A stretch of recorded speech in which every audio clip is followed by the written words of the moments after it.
In the last 24 hours or so, I've received a lot of public scrutiny and backlash in response to the fact that yesterday, after Charlie Kirk died, I cried, and then the video of me crying was blasted all over the internet. So first and foremost, I am distraught because of what happened to Kirk. I think that gun violence is always wrong, and I also think that violence leads to more violence. In fact, today we've already had 3 HBCUs go into lockdown because of retaliatory threats in response to what happened to Kirk. And that's my position. That's how I feel. But I'm gonna be honest, that on its own isn't what invoked the extreme and raw emotional reaction of tears that you guys saw that I'm now being criticized so heavily for.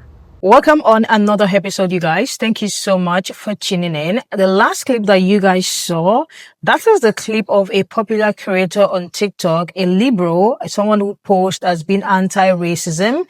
This creator's reaction to the PPU that happened to Charlie Kirk has been going viral. He's someone, like I said, he is a liberal. He has posed himself as someone who is anti-racism. He speaks for the people. He said he stands for the people, but his reaction following the death of Charlie Kirk has been going viral because this man was literally in tears. He got online, he was crying online. He said violence shouldn't be a response to violence. But there's something that he mentioned in this video as well that is getting him dragged. He's confirming a lot of the things that so many black people have been saying. He said that about 7 HBCU are currently on lockdown because of retaliatory threat in response to what happened to Kirk. And you guys, black people, have just one question. How is black people being the target people for the death of Kirk? The man who is responsible for PPing this man is a white man. Like his political stand has been stated, he was shot in a fully red state. How is everything turning to a point where it is black schools that is being threatened? And black people are responding to this creator, saying it is a retaliatory threat because it shouldn't be like that. Let's get into it. And I also think that violence leads to more violence. In fact, today we've already had 3 HBCUs go into lockdown because of retaliatory threats in response to what happened to Kirk. I would really like, Dean, for you to expound on that. What do you mean retaliatory? What did people do that deserves retaliation in that sense where 8 HBCUs had to be shut down because of BLMB threats? What did majority black colleges do, or black people in general do, for there to be that type of you know what I'm saying, like that type of response back? Because black people saying we don't care that a racist white man passed away, that does not give the okay for HBCUs to be blown up or possible school pew-pewings at HBCUs. What did people at HBCUs and what did people in general do that deserves that type of response? When you're that much of a, I wouldn't say political figure that Charlie Kirk was, but when you are that type of character or that type of person who puts out that type of content where you say hateful things about majority marginalized groups, and you kick the bucket in the way you did, and people say, oh, well, that's karma, oh, well, that's too bad. Black and brown people saying that gives it an okay for majority black and brown colleges to be. I'm trying to understand where you're coming from. What do you mean retaliatory? Because I'm not trying to put this on your name, bro, but the way you just said that, it came off a bit racist to me. I don't know. Retaliatory threats? Retaliatory? Dean, you are far too smart to be using words incorrectly. So it's almost like you did it on purpose.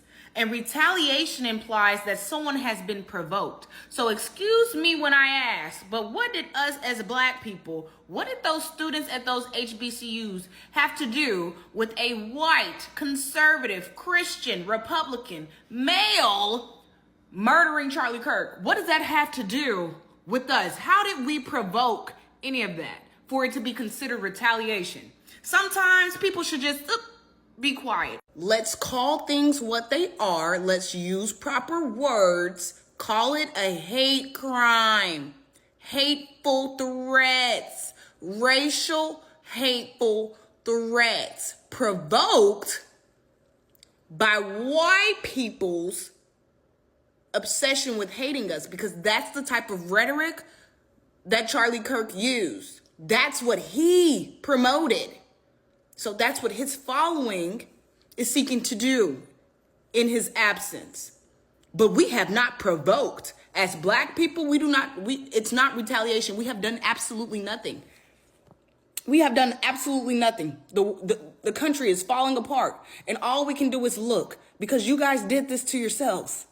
You all have done this to yourselves. And Dean, you sit on your high horse and you debate from the comfort of wherever the heck you debate from. So I don't give up. I don't care. Oh, and Dean, what the hell do you mean the attacks on HBCUs were retaliatory? I'm gonna need you to retract that fucking statement quick, my boy. Because if I'm not mistaken, retaliatory means that a Black person had to do something to Charlie Kirk in order for them to be attacked themselves, right? We were nowhere around that shit, Dean. What you are saying is dangerous. It is saying that Black people in some way, form, or fashion had something to do with Charlie Kirk's unaliving, which we didn't. We don't even be in Utah like that, Dean. What you are saying is ignorant. What you are saying is dangerous. I know you have a big ass platform, so you need to get your ass on that platform and retract that statement. Black people are already being attacked left and right at their jobs, at their schools, online. And you are adding to that rhetoric. You already know your people, Dean, especially the ones who are racist, would love nothing but to see harm come to Black people. They are not going to attack people that look like you, Dean, because they cannot tell if y'all are leftists, liberals, or MAGA, Dean, because you're a white Dean. We as Black people have to keep our heads on a swivel because people like you are making it seem like we did something to him. Retaliatory means an action. It means that we started this shit. And I don't think we had anything to do with it, Dean. Whose side are you really fucking on? Because at this point, I'm starting to think you are a hidden Republican.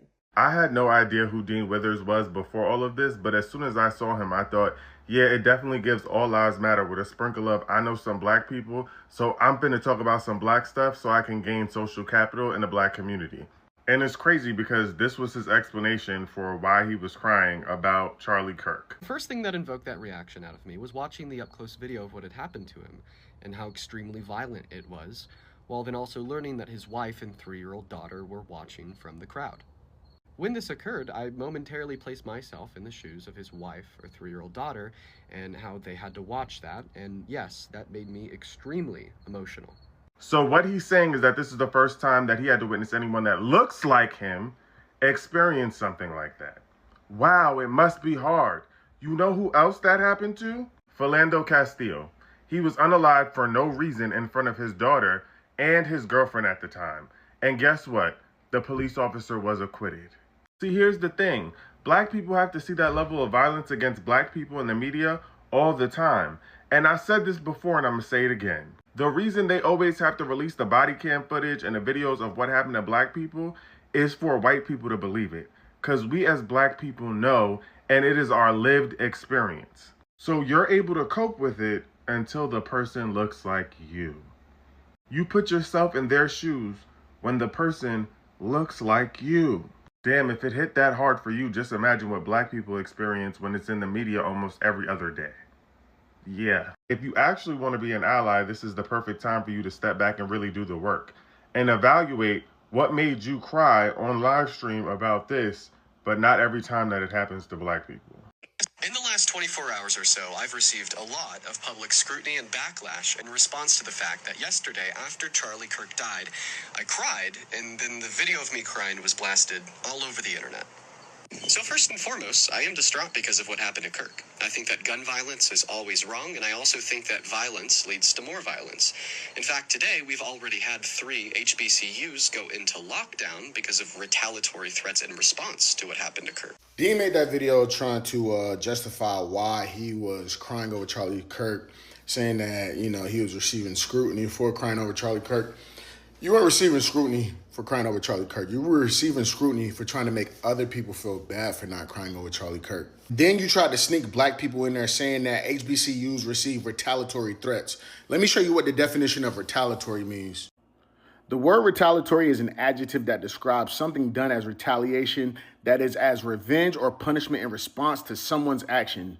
Retaliatory means acting in a way that is intended to get back at or punish someone for something they did.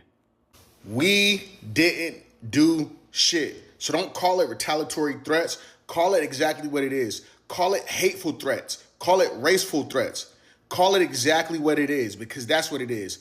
This is not retaliation. Black people played no part in this. Y'all saw who played the part in this. But this should tell you why black people aren't mourning and don't feel bad at the fact that Charlie Kirk is dead, because this white man killed Charlie Kirk, yet somehow black people got brought into it, and now you have people threatening the lives of young black adults, young black college students that played no part in this. But now this is why. Do y'all understand why we don't feel bad? I've already had 3 HBCUs go into lockdown because of retaliatory threats in response to what happened to Kirk. Nobody should be calling the threats against HBCUs that immediately followed Charlie Kirk's death retaliatory. Especially not somebody like Dean Withers, who markets himself as a liberal to progressive voice that is anti-racist. Retaliatory implies that the HBCUs attacked Charlie Kirk, were responsible for his death, and people were retaliating against that action. The only way that you could think that is if you were fucking racist, if we're just gonna keep it a buck, right? Because there is no logical reason for anyone to target HBCUs in response to a murder that happened at Utah Valley University.